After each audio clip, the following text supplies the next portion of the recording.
Bonsoir, bienvenue sur Mon Financier. Les marchés européens ont décidément le vent en poupe, c'est même l'euphorie si l'on peut dire, notamment sur le CAC 40 qui a dépassé en séance son précédent record sur 52 semaines pour inscrire donc un nouveau plus haut. On est allé tester les 4716 points, un marché qui est quand même redescendu sous le seuil des 4700 points en fin de séance. Alors les marchés sont soutenus par des rumeurs selon laquelle la Commission européenne tendrait la main à Athènes en lui accordant un délai de 6 mois pour conclure donc un accord sur sa dette. Alors la Commission européenne et son chef de file Jean-Claude Juncker seraient donc disposés à accorder dès demain, donc c'est la date de la réunion de l'Eurogroupe, un prêt relais qui lui permettrait donc de tenir jusqu'au 1er septembre 2015. Alors c'est bien sûr une excellente nouvelle pour Athènes qui a besoin d'argent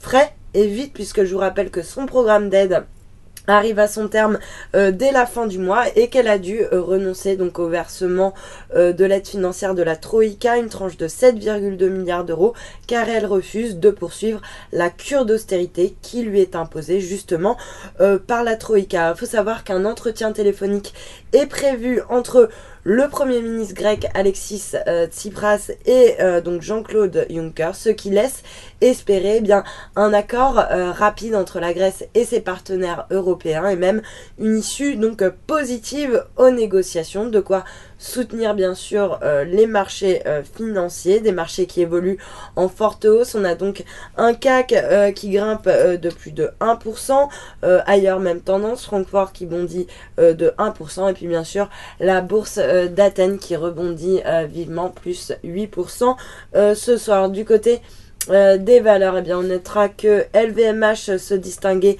en nette hausse avec un gain de 2,9%. Lanterne rouge en revanche, eh bien c'est Michelin qui redonne un peu plus de 2,8%, pénalisé après sa publication annuelle. À noter également le secteur pétrolier qui repart à la baisse, plombé par les prises de bénéfices sur le pétrole. Un WTI donc qui consolide après avoir signé sa meilleure performance hebdomadaire depuis plus de 4 ans. On a donc Total qui cède 2,3%, Technip qui recule de 1,3% également, et puis sur le SBF 120 même tendance du côté des parapétrolières avec par exemple CGG qui recule de pratiquement 4%, ou encore Vallourec moins 2,8%. Puis à l'inverse, le secteur aéronautique lui se distingue en tête du palmarès. On a Airbus qui signe actuellement la meilleure performance sur le CAC avec un gain de plus de 3%, et puis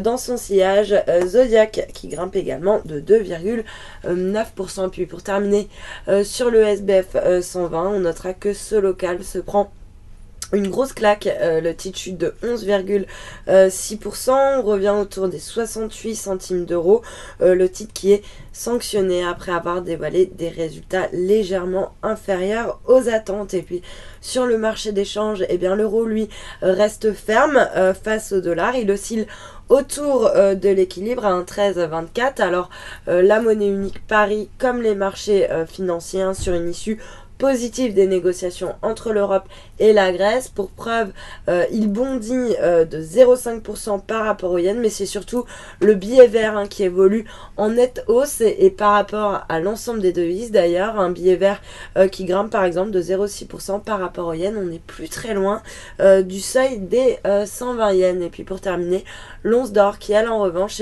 pâtit du regain de l'appétit pour le risque, et qui perd donc 0,6% pour revenir à 1234 $ l'once. Voilà pour la clôture des marchés. Passez une excellente soirée, à demain.